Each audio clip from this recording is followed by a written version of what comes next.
Welcome, my friends, to the latest edition of Here's What We Know, the podcast of unexpected conversations. As I always do, thank you to my partners who make this possible. And wow, what a little wonderful topical thing we have today. Karen Howard is here. Karen Howard read this book, Upset is Optional. She's also the executive director of the Organic and Natural Health Association, which sounds like she's way high up on the food chain somewhere. We'll see what happens. Uh, as we like to say around here, you're the head knocker. That's what you sound like you are, the head knocker. Karen, how are you? I'm great. I mean, I got a book that I could teach people all day long, every day, 365 days a year. Well, see, that's the thing we're talking about, right? Because it's the election season. That's what we're talking about. Upset is all on you. But as we were sitting around talking, just as we were getting ready to go on this, it's fun because I logged on and Karen was on early. And I'm like, wow, I understand why you're successful now. And you're like, well, no, it's a part of my childhood. Right? Because Yeah. your mother was always late. Yeah. So you've just, I say this before. I think some of the best parenting lessons sometimes is what not to do. 100%. Like, I mean, we all know the basics. Don't beat your children, feed them, remember to pick them up from school. Because she knows that's my thing. My mother would forget to pick me up at school. So my kids laugh because if they get out at 3:00, Dad may be in the parking lot as early as 2:08.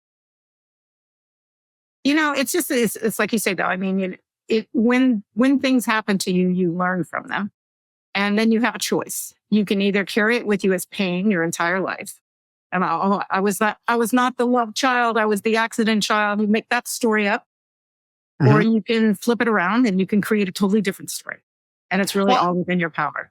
As I told you, I'm an oops baby, right? So my oldest sister is 18 years older than me. But I will tell you this. My mother said, hey, son, you're the only one that was meant to be here. We tried for the rest, but you were meant to be here. Totally different way to frame it as a story, right? Absolutely you're the right. Special one. God gifted us to you. Well, yeah, the rest of them, whatever they're going to do. We tried this, and then you were here, and it's great, and that's what I would have loved. I have two kids, right? And they're 12 and 14. How about that? Mine are 12 months and 6 days apart. 12 months and 6 days. So, yes, you guys either had a plan or had no plan at all. No plan at all. And my son was a week late. Wow. Yeah. You guys just didn't figure out what caused that yet. When I got pregnant at work, it was like I was working for a defense contracting firm and they thought I was just wonderful. I closed more deals. And then when I came back pregnant, totally different view of talking about a story.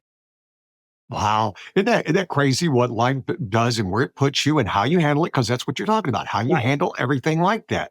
Because, and what I love about children, I wish my wife and I both agree, if we could have met when we were younger, we would have had 6 kids. We would. I love large families. And one of the things I love about them is, like with my mother, how they interacted with each of us, specifically the way we needed to be interacted with. Yeah. Love that. Yeah. It's just an interesting take on all of it. And learning to deal with children is also upset is optional. I mean, and trying to teach your kids that, right? It makes for good parenting. It really does. Yeah. Because I tell my kids this all the time, buddy, there's things I'm going to do that you're going to go, I will never do that. And here's the deal. I want you to be so much better at this than me. I really do. And I plan on being flipping amazing. And I want you to be 10 times better than me. Right? And the big secret is your children will be the same way and you'll feel the same way. Your kids will go. 7 generations. And we always talk about that. The 7 generations. That's one of the things that we'll talk about on that. So let's get more to the heart because this is just all good, juicy stuff. When I read your book, and yes, it's a lot of common sense stuff. But as we go into this election, that's what we're wrapping this around, right? This election, and especially with your background, because you were on a congressional committee staff for forever. What did you actually do? I worked on the Post Office and Civil Service Committee, which is no longer in existence. And I also did the franking commission. So when you get mail from your congressman, it all has to be approved. So I was on the Republican side of that and we approved everything. So when Geraldine Ferraro misused the frank, we got to chastise her. It was very interesting. But the reason I was on this really loaded up committee is because Congress had made a mistake and passed a bill that covered them with 2 different retirement funds. So they had to pay double. And we were there to fix it. Wow. Yeah. And I came up with the solution on how to save the money so that we could make the final deal. And I was 23, 24. I think I have an idea. So it was fun. Did that move you up the food chain? Because listen, not many of us understand how government works, right? I work and live in Silicon Valley, right? So if you come up with a great widget, you start moving up the food chain pretty cool. How does government work? Well, I mean, you can't call it all government, right? So when you get a federal employee job, my son works for the Arboretum. He's in charge of the azalea collection. So he's got a process that he has to go through. He starts at a GS7. He's working his way up. But when you do something like I did, it's still to this day a lot about who you know. And my great uncle knew the congressman. So I just managed to weasel my way into an internship and from there into being hired on congressional staff. And this incident just happened. So it's like things really kind of worked for me, but I took it in a direction that most people don't go. So I was like, okay, I'm done here. What do I want to do? And I was approached to do mental health lobbying for the American Psychiatric Association. And that was a lot of fun until it wasn't fun. And then I moved again and I made a choice to go into consulting, and it was the early managed care industry. And it was soul sucking. I ended up writing, and helping people get contracts from behavioral health care, managed care. And I was like, this is not me. This is not helping people. So I quit again. And by this time I had a kid, 2 kids, a house, mortgage, husband. And I got introduced after 9/11. I was just like, that's really what pushed me over the edge. I was like, I have got to get back to my soul. And so 9/11 left me soul seeking, and the Association of Naturopathic Physicians, which I had never heard of, came a calling. And I'd never run an association, much less one that was almost bankrupt. And I fell in love with my work. And I succeed when I love my work and when I know that I'm serving 7 generations. I took a opportunity to become the CEO of a water bottling company. It sounded really cool. We're going to do functional waters. Turns out they just want to sell water. And I was like, I'm not happy. I'm out. Wow. So it's a pretty regular pattern.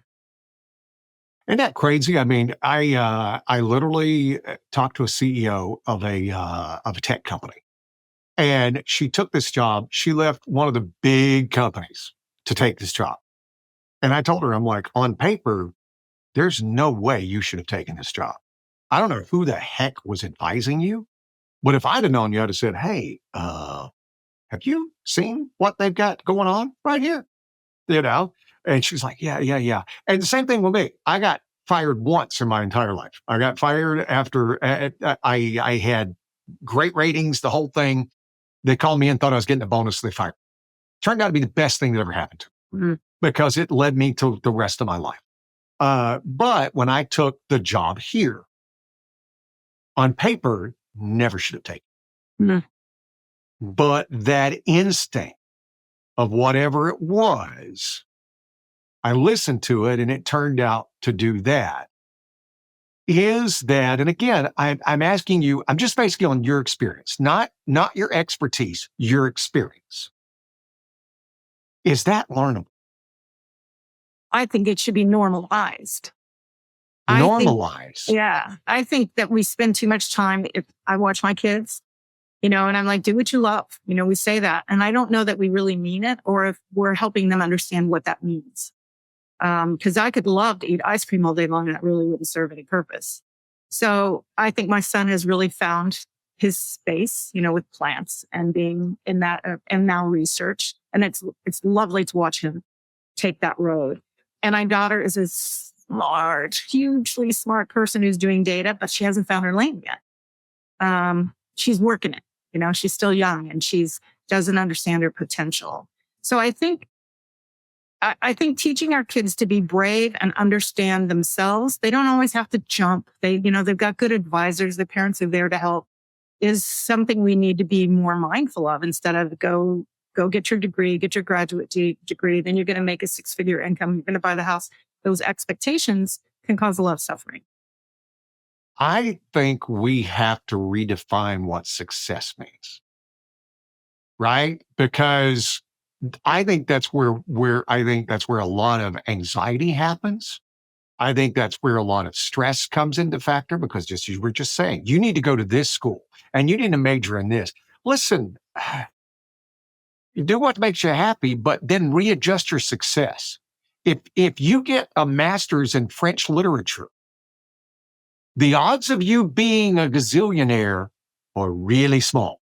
Matter of fact, one of the few jobs in French literature is one of the professors you had, and he ain't leaving nowhere. She got tenure, right? So what becomes a new measure of success?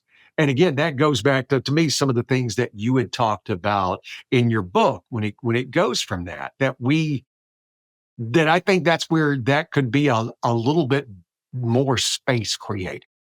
That maybe finding a job in Kentucky for $42,000 a year.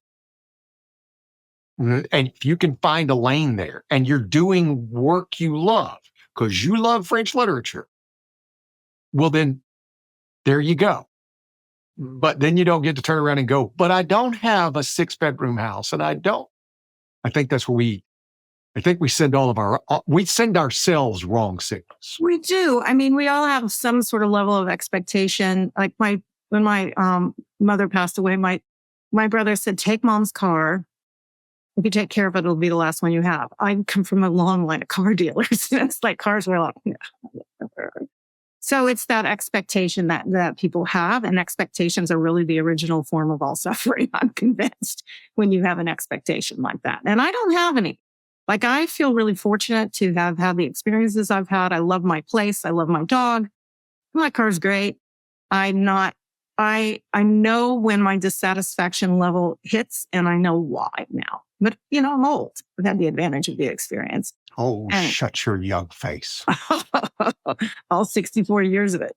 So, it's that kind of thing. And, obviously we live in a society that really monetizes everything, from time to energy to your refrigerator. But I teach my kids by just letting them watch me, is like, I'm going to do what I'm going to do, and I'm doing it for these reasons. And if that shifts, I'm okay. I'll just go find something else to do.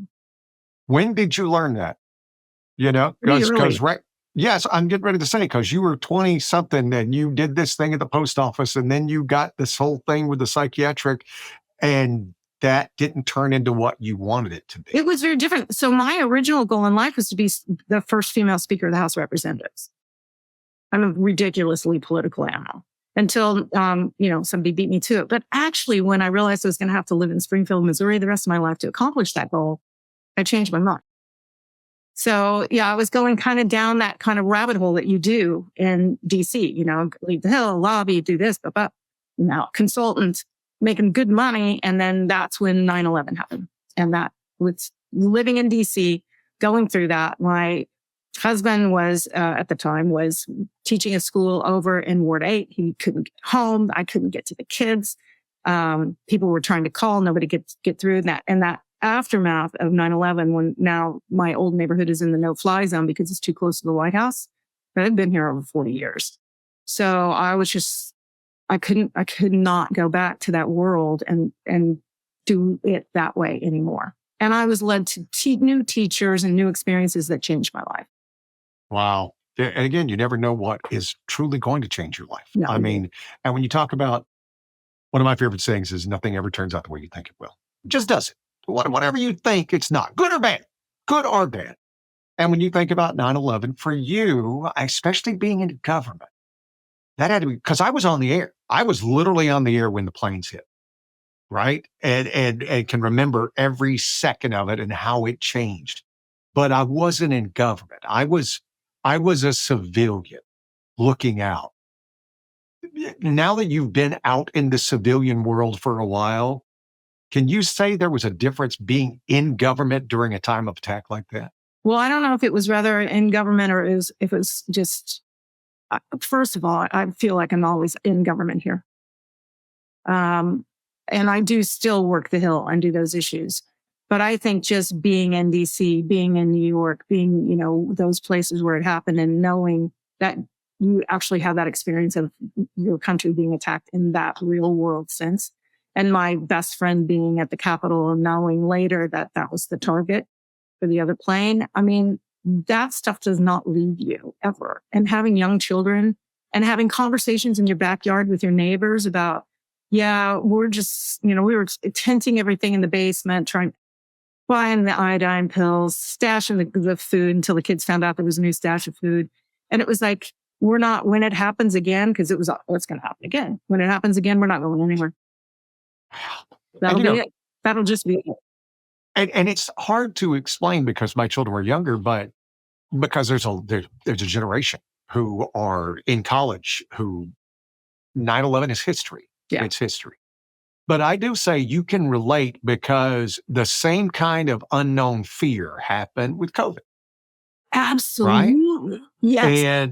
And the difference is we thought 9/11 was going to lead to the world wars. And we thought that we were going to be invaded and this, and that.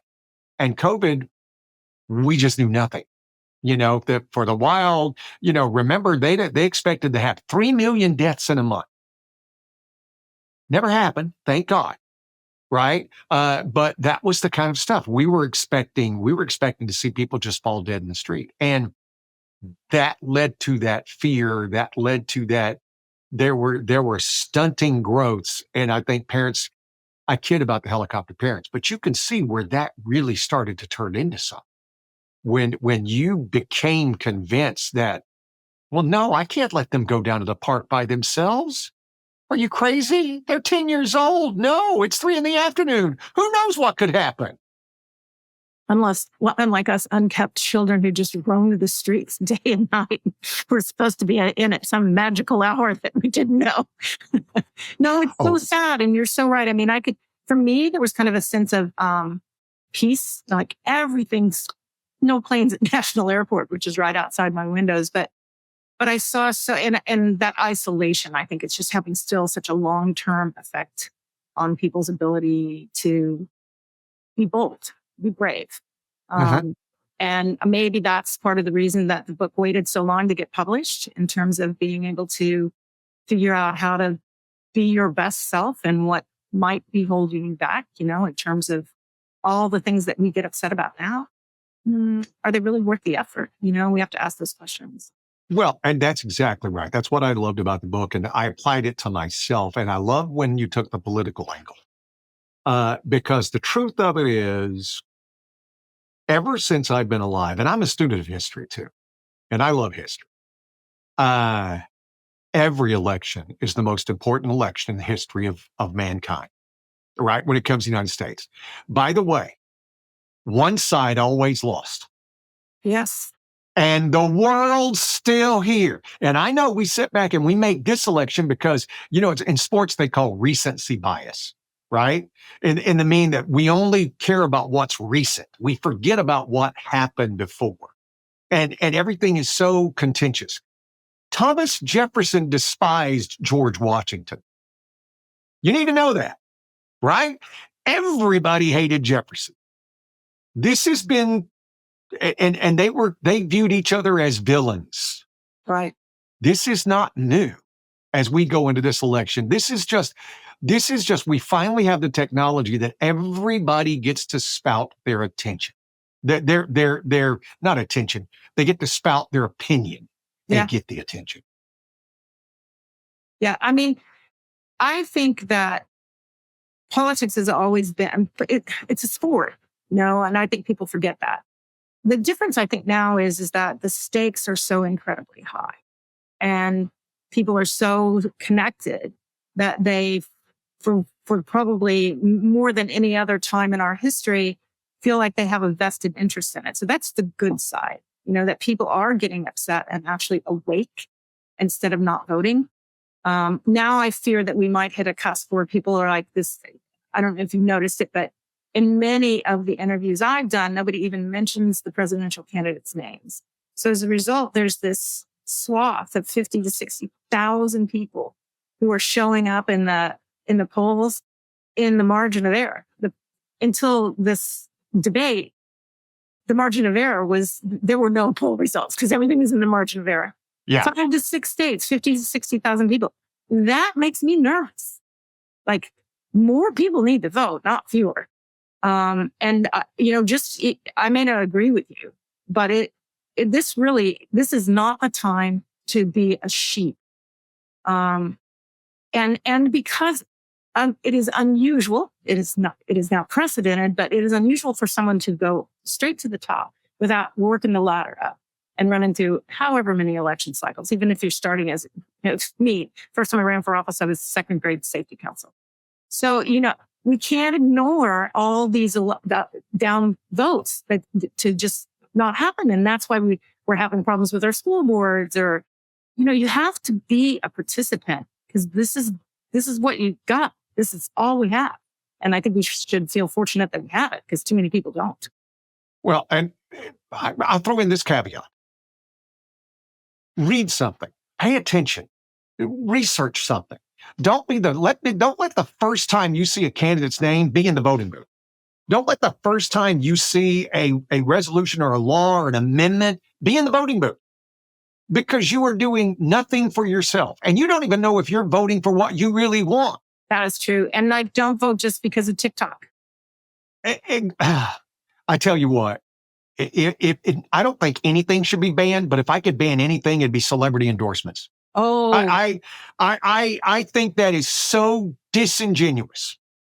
Listen, what I do for a living, this is it. But do you think I have any opinion on who should be whatever? And my opinion matters? No, I'm asking you to make your own opinion. And I've literally had this conversation with my 14-year-old son. I'm like, buddy, I want you to figure out who and it doesn't have to be who I support. In fact, I would love it if you and I could have a discussion and you go, yeah, but I'm going to go with this person and we can talk about why. And because the big secret is when I'm having a political discussion, because I don't know, when I have a political discussion with someone, the big secret is I'm pulling for whoever is on the other side. Because if you win, I've learned something. If I win, so what? That's really interesting. Yeah, that's a really interesting position. But if you win now, if you can make me go, well, I've never thought of that. That's a great day for me. That's an amazing day for me.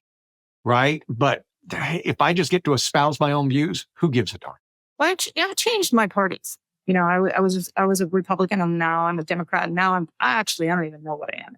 Like it's porous. It's extremely porous. But I do think that people need to be more judicious in what they read and what they learn and in their effort to be a participant. And I think it's also really great that I had a situation where I met a candidate from California who's could be interested in my industry, which is the dietary supplement world. He's not anyone that I would necessarily agree with on any of the social issues, though we did not speak on that topic. But he's young. He's a talented leader. He's kind. He's curious. He's smart. And he's going to be in the leadership. And he's got Kevin McCarthy's seat for the foreseeable future. And I wrote a personal check to that man as a Republican. So I think the day is over when we need to just sing a party song. And I know that's the way the ball bounces and that's what we've got to deal with. But from a personal perspective, I've really opened up my mind because I got to get stuff done in Congress. And it is infinitesimally more difficult to get anything done. And that means I got to have friends. And I got to have lots of people who want to support our issues, who talk to their friends. So it's just, for me, it's gone way back down to grassroots again. This is the good side of this flipped coin of dysfunction, is that grassroots will save the day and individuals will make these changes. 100% agree. And I use the word despise. I despise ideologues. I don't. You could reframe that language and take something that wouldn't be so upsetting. Mm, I Well, not. I feel sorry for ideologues. I have sympathy for them because what it does is it puts you in a situation where you're going to defend no matter what, right? Yeah. I've got a friend of mine who's very hard left, and I said, "This is." I was talking. I said, "This is interesting. The times we're in right now, and what's going on right now." And I've always said the revolution happens from within. It's not the outside that invades you; it's the inside. Republicans had it with Trump. Now the Democrats are having it with Biden. And she's hardcore left. And she goes, "Well, I don't think it's funny to watch the country burn." And I'm like, okay, little hyperbolic. But let me ask you, do you think Joe Biden should run? I really want to know your opinion. And her response was, "I'm going to have to get back to you on that." Now, this is not a 20-year-old. This is a 71-year-old woman who's very educated, very everything. And she's like, "I'm going to have to get back to you on that." And I'm like, are you going to have to try to research and try to find somebody who will defend this and turn this into Trump's fault? Because this is not about Trump. This is No. literally about Joe Biden. And that's where ideologues lose. Instead Yeah. of having an honest conversation going, I don't know, I mean, let's have an honest conversation. Let's leave everybody else out of it. No, I'm going to have to think of a way to blame the other side for this. And, When and not. Yeah. And I don't care which side. It could be the other side too. The It works. Republicans do it just as much. I don't It care. works both ways. It totally Yeah. works both ways. I mean, when President Obama was in office and I would go back to Southwest Missouri and hang out at the lake with my brother, my favorite thing to do. It was always here comes the flaming liberal. Still is to this day. They'll hang outside in the tram paths or whatever. They're very cute. But I could always hang in there with the substance of the issue. With this case, it was healthcare reform, which I hated. And I could outthink him and outtalk him fast. These days, it's a totally different game. These days, it's just, you have to be able to respect the person in front of you. So there shouldn't be any of this blame game, angry. We all lived through that the first time around, where we couldn't sit at a Thanksgiving dinner together. We should be better than that now. And we should be able to have these conversations respectfully, or just choose not to have. Yeah. But there's always something that runs up, right? And people, I've seen this. I've seen people who go, "We're not going to have the conversation." And then they'll throw in that slice and expect you not to respond. That's true right? too. Mm-hmm. And that happens. And I have found it more on one side than I've seen the other, right? I can say this: if one side doesn't get their way, they riot. If the other side doesn't get their way, they call talk radio and they make videos about, the conspiracy. So it's very hard when I don't know and I think that's where the frustration comes in, right? Like we're having with President Biden right now. For the last year, they've been telling us, no, his energy levels are so high. We can't keep up with him. And now all of a sudden, yeah, he's been that way for a while. You've lied. And you don't see that you've lied. And that's the problem there. And so if you try to bring that up, even in a situation where you're just going, "Hey, can we just talk about this issue?" Then it turns into, "Oh, this. I'm not a MAGA guy. I'm not a MAGA guy." But I've had people yell that at me when I just sit back and go, "Are we worried about Joe's health?" It turns into that. It turns into that. It turns into that, and that's the frustration. And then we get blamed for being this. When you say nobody says their name, because you can just say a name and all of a sudden it turns into, I'm going to call you a name. And the whole thing is, if everybody's a Nazi, then nobody's a Nazi. So one of the things that I started to do after I realized that, this goes kind of to that, I have to reframe all the time. I have to look at the television and go, that's interesting. That's interesting. Like all the time. I'm like, and it keeps me from being upset. Yeah. But so when I finally realized what was going on, I renamed the presidential candidates: Mary Todd and Martha Washington. So if you say, look, let's talk about our candidates, Martha and Mary, People go, well, I don't know who I'm supposed to be mad at. Martha Washington or Mary Todd Lincoln? Who am I supposed to be mad at? No one. Don't be mad at anyone. Like, it really works. And it was a fun sort of example of some of the practices that I've been using. I was at that and oh my, that's interesting. Well, and giving them grace. And I think it's great that you picked those two first ladies, because here's things that people don't know. You've heard about Mary Todd Lincoln. She lost 3 of her 4 children. Martha Washington outlived all of her children. She buried all of her I children. did not realize that. Thank you for sharing that. And so you think about that it was that what these people, and was she criticized? Martha Washington was criticized heartily. They thought she was trying to be queen. And this woman was trying to do nothing. She was a rich woman who was just trying to, and she had her qualm, she didn't want to free her slaves. George Washington freed his slaves. Martha did. Martha did not. So, you can sit back and look. And Mary Todd Lincoln, it's fascinating. I wrote an article about, you asked about Robert Lincoln's fascinating guy, Robert Todd Lincoln. And everybody remembers he got her committed, right? What you don't know is they were the best of friends. He was her favorite.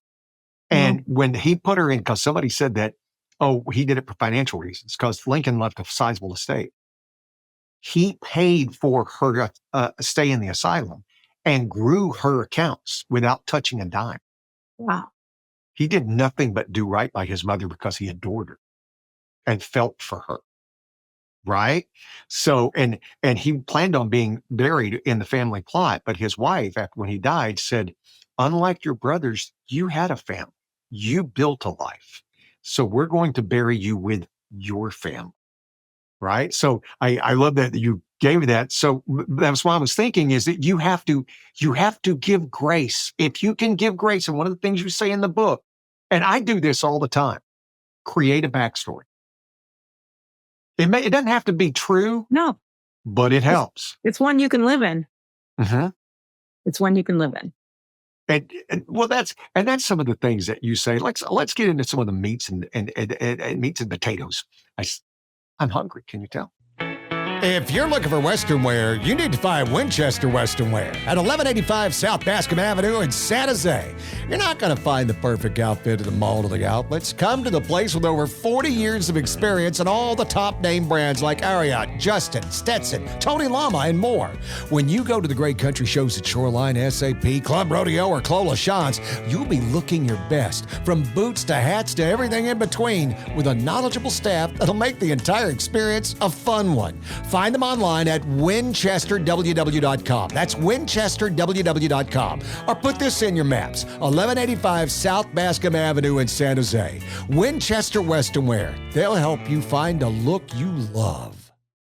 Let's talk about the inevitable. End of life. Once I leave this earth, I can't do anything for my loved ones, but I've just learned by pre-planning a funeral or cemetery in advance takes the guesswork out when death occurs suddenly and your mind is clouded with grief. Dignity Memorial can help. My friend Tina Skurla pre-plans funeral and cemetery arrangements so loved ones don't have to. They're North America's largest provider of funeral, cremation, and cemetery services. They're dedicated to getting every detail right, and they do that by listening to you. I know it's a hard subject, but I also know we all see the sense and value of what Dignity Memorial does. Use the promo code Gary to get 25% off at Willow Glen Funeral Home. Reach out to my friend Tina Skurla today. She's committed to helping families not go through the tragedy of loss alone. Click on the link, use the promo code Gary, or email her at dmppa.tinaskurla.com, or call 408-398-7050. Is the things like, if you've got, when the holidays come up and you're going to be family gatherings and this is going to be a contentious election, it's all of that. Give some tips on how you can go into this to try to help you. And I'll start with I love the create a world word wall. I've never heard it phrased that way. Yeah. So you can literally mentally, or I would recommend writing things down, but that's just because that's how my brain works, is create a wall of words that you use and probably do not want to use and that you can replace with. And they can be pretty simple, like stupid could become childish. And even then you've made a better step, right? Demented could be defeatable. Or you could get nonsensical, which I actually like to do, which is, like take one of the words that you would use often when you're watching a debate, or outrageous, crazy, and just go scatter. Whatever word, it's just like break it up, just break it, like, and use it out loud. And it kind of breaks your brain. It snaps your brain. And it's like, you can get back to your breathing, which people forget. People, when you're getting upset, they forget you're not breathing. You breathe from here. And anybody who's played an instrument, swum a lap in a pool, run a marathon or run a mile knows you got to breathe from your gut. So that ability to turn your brain a little bit and change your words and just have them at hand. And it goes to that's interesting, because you're going to need that at Thanksgiving dinner.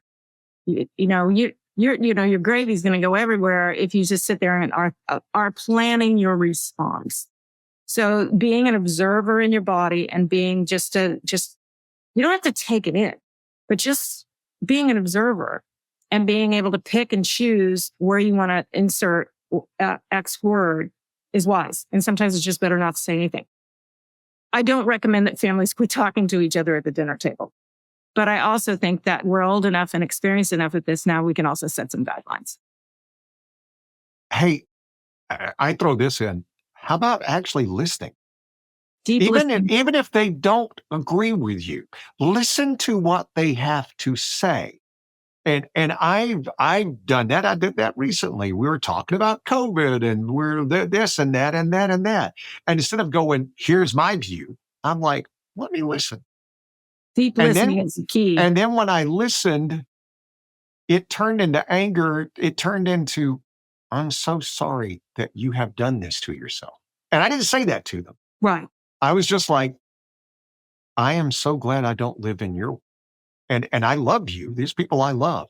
And I'm like, I'm just so glad that I don't live in that world, because that's got to be an awful place to be. You've created your own purgatory. I'm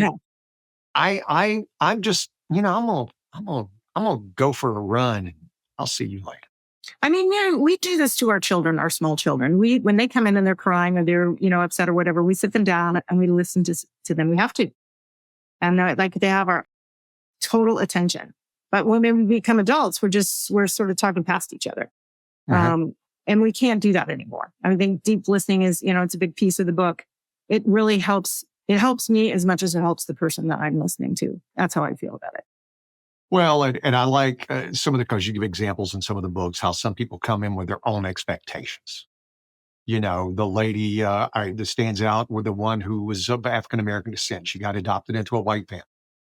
And she blamed them for the longest time for some reason. That's what I took from the story. She blamed them instead of realizing they've never done anything to me except love me. That's all they've ever done. And that freed her up when she started looking at the positive side. And that's what I worry about. We do such a good job now with social media of making everybody the victim of something else. Nothing's ever our fault anymore. This is just what it is. And what it does is it robs you of the ability to be strong.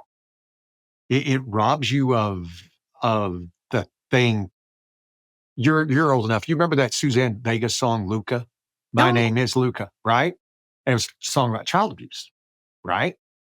Well, come to find out, she admitted years later, she knew a kid named Luca. She didn't know she was abused. She was abused. She was abused. She was writing about her experience. But she said, I couldn't view myself as a victim.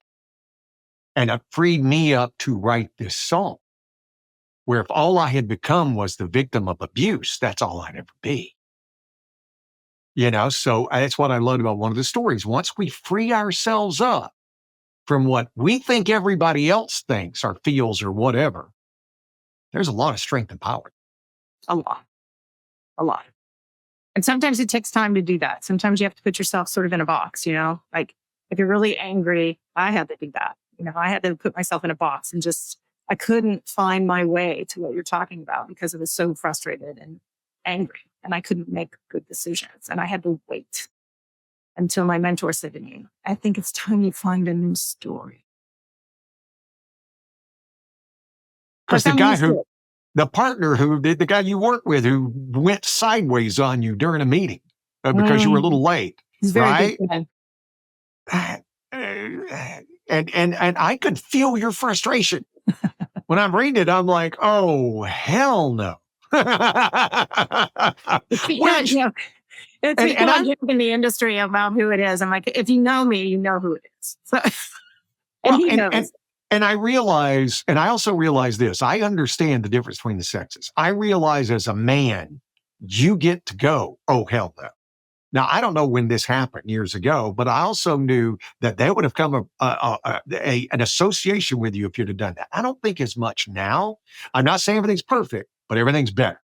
This was only a couple years ago.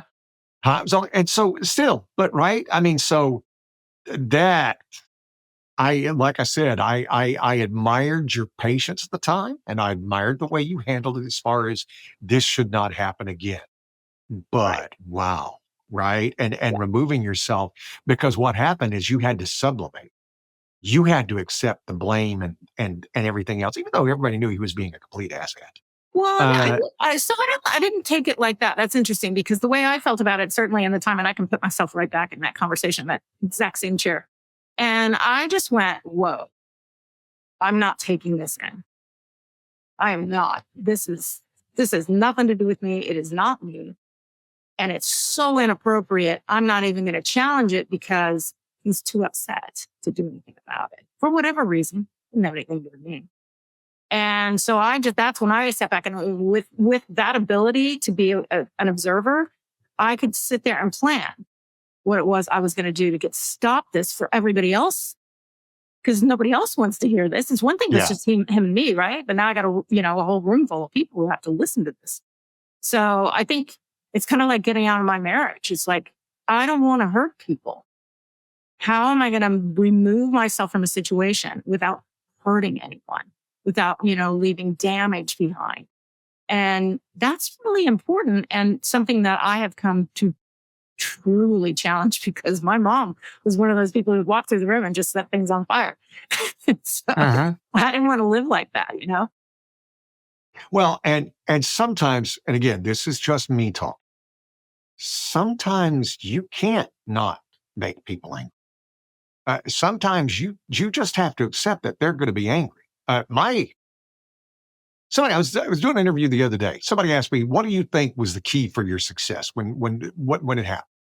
And I said, "I believe when I stopped trying to make everyone like me, and I stopped trying to win over people that I had to not worry about winning over. Let's find the people that like us, especially when you do what I do. And let's just super serve them, right? And let's not worry about trying to win everybody over." But even as I own my own business now, sometimes I have to go, that's just not going to happen. Well, I'm upset. Okay. You get to be upset. I get it, and there's friendships that will end because somebody's angry. And as you said, it's rarely over what you did. It's usually about what's happening in their lives. And I've learned that I get to let them have whatever's happening in their life. That's okay. I got a buddy of mine who hadn't responded to text in a couple of months and stuff. And my wife's like, "What did you do?" And I'm like, "I don't think I did anything. I think this is all about what's happening with him." Very mercurial, and if he wants to blame me, I'm good with that. I always tell everybody with my thing, people would call up and yell at me, on being on the radio. Oh, yeah. And it never bothered me because I don't know you. If I know you, it bothered me. But if yelling at me kept you from yelling at your wife or husband or child, I'm all for it. Yell away, baby. Go ahead. I'm there. That's a work hazard. Yeah. But again, it's you just have to accept the fact that sometimes you can't.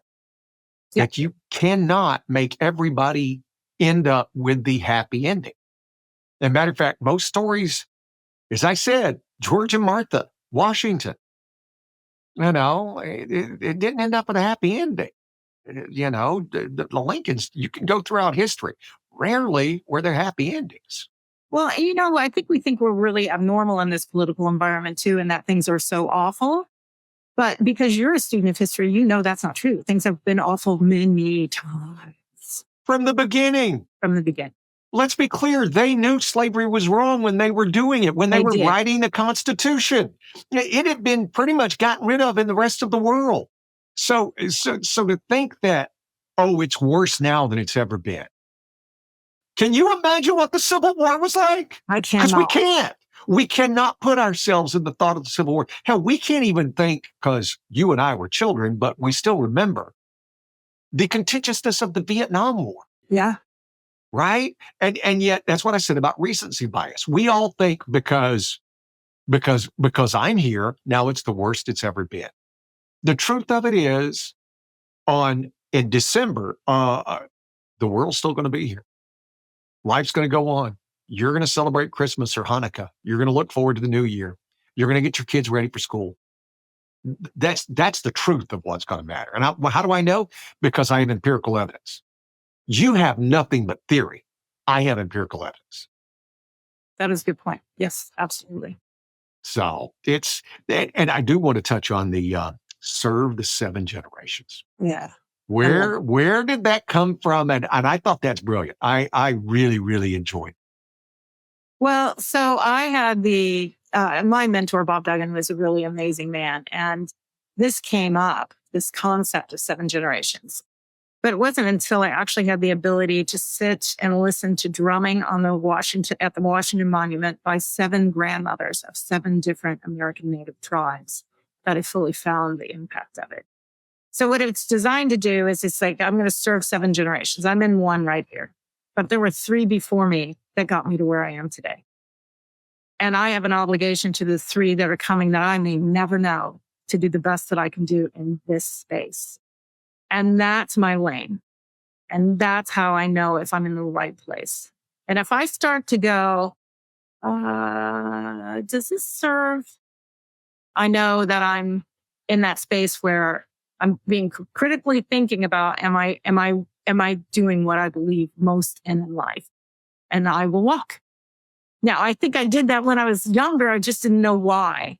And now I have words and a philosophy to put towards it, and it serves me well every single day. I think it's brilliant. I do the time travel thing. I do this with my kids, right? I told my 14-year-old son, I said, my job is to protect the 36-year-old you from you. That's my job. Your job is at 36 is to protect the 36-year-old, is protect the 65-year-old you from you, right? From you at that time.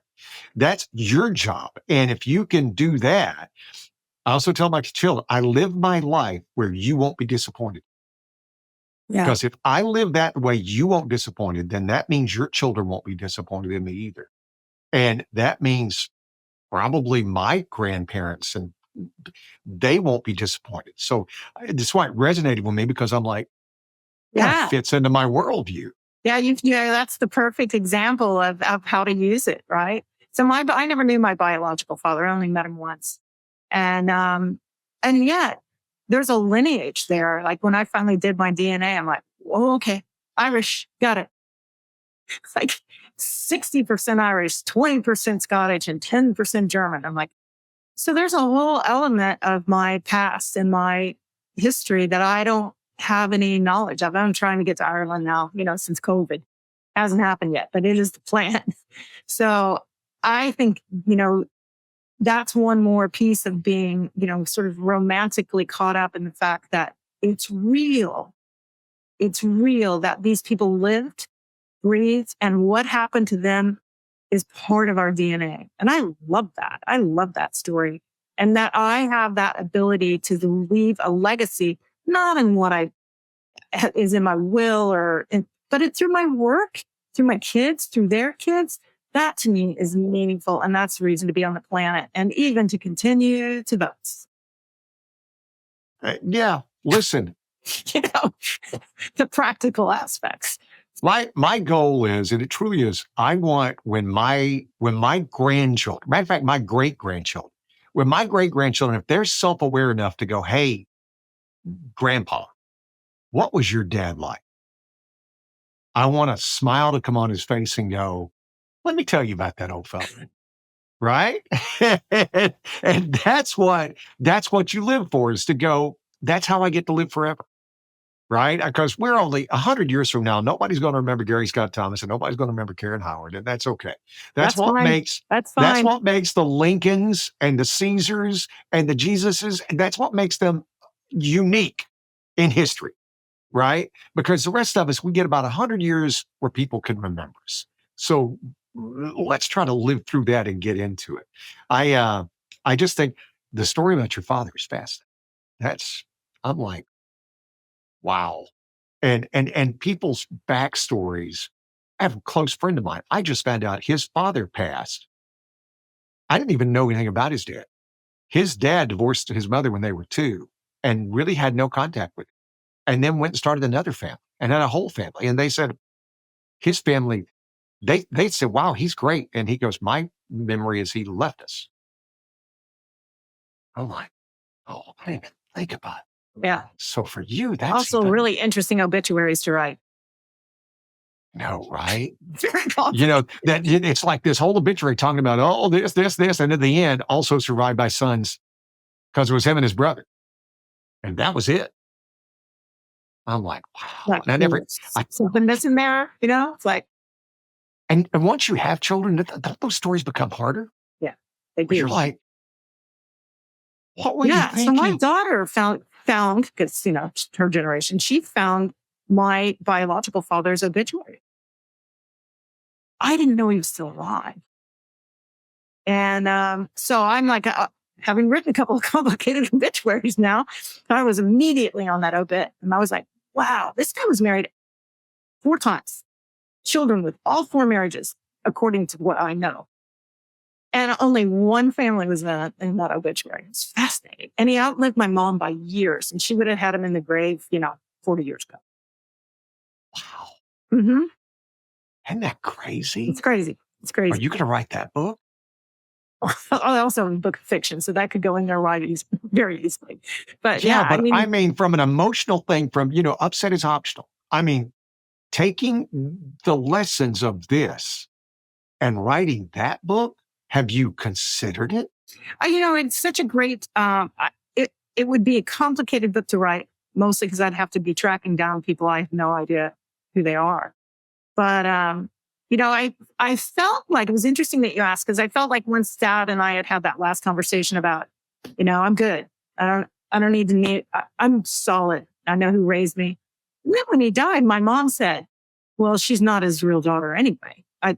I can honestly tell you that I pulled it together for the funeral, but we had a little chat afterwards. So, because I never felt any differently, and I know he never felt any differently about it, but she must have just thrown it in his face a lot. So it would be an interesting story to write. It would be hard to find people, but doable. It's doable, but I'm not even concerned about you finding people, right? I mean, this is about your emotional journey and what that was like, and what you just said right there, that at the funeral can you imagine? Yeah, it was rough. I mean, and that's the hard things about family, when you find Yes. out the secrets. And almost every family, and I'm doing my best to have no secrets. I swear to God, I try to live my life. My sons have, as I've told them, we do a thing where your phone is mine. It is. And at this age, I'm going to look at your phone, and I tell them straight up, I'm going to check your text messages every week. And I'm not going to tell you, but I am. But I give them the access codes to my phone. And I'm like, anytime you need to look at it, Chief, anytime you need my phone, you are welcome to. Because I am trying to live a life where I do not hide anything from you. That is awesome. So anytime you need it, it's right there. That is awesome. I love that. So We'll see. Gosh, we could do a whole nother episode on just this emotional journey that you're going through and going through that and everything else. That's just The interesting thing about it is like I managed, even then, I managed to get through that because my sister was kind enough to repeat this story. I managed to get through it without being upset. I was able to have a conversation with my mom without yelling at her or screaming at her, which was never going to be productive anyway. And can I can and I she ask where apologized. can I ask where her anger came from? Do you know? I no, I can't. I mean, I could surmise and I could make a story. I don't really know. That's Except good. that That's she great an knows answer. that, That's yeah, good enough answer. If you don't know, you don't know. I'm really. good with that. I have I stories just about it. Yeah, because I wasn't going to ask you to share me why, and I phrased the question wrong. I literally just wanted to know if you knew. So that's your answer. That's cool. Yeah, I like that. pretty much my answer. And the It's- reason I can say that is because this is how I got around the whole thing and got to peace with her. It no longer became a struggle for me. It was like, I'm just going to be there for her. It doesn't matter anymore. And so I put all of that aside and trying to figure it out, fix it, all that went away. And that's how I got to my ending with her to be peaceful. Well, this is we're at our ending. I hope you make it to Ireland. The Guinness is fantastic. I will a single malt in Scotland too. I got to get there. But Can't do yes, I'm whiskey. definitely going to make it. It's just a question of when and how. I can't do whiskey. I just can't. I've tried over and over. I've had friends of mine who poured me ungodly amounts of very expensive whiskey and scotch. And I try it just to be friendly, but I'm like, whatever it is. And at this point, I'm a grown damn man. I know what I like and what I don't like, but I just got back from overseas. We're in England and the Guinness there is so much better than it is here. And the bartender said, we feel the same way about it when we go to Ireland, that their Oh, Guinness is so much better than our Guinness. huh. Well, I'll have to try because I'm not a beer drinker, never have been. But that's because, Miller Lite was basically the only thing that my dad ever drank, and that's what. That's horrible. I only drink good beer. I'm a complete beer snob. I'll tell you that right now. And I can't even tell you, Guinness is not beer. It's stout. And there's a difference. God, It's a big difference. Karen, I have had so much fun. I it's have been a so blast. enjoyed this. I told you, and I knew you were going to be interesting because your book really resonated. Upset is optional. Karen Howard, thank you. Thank you.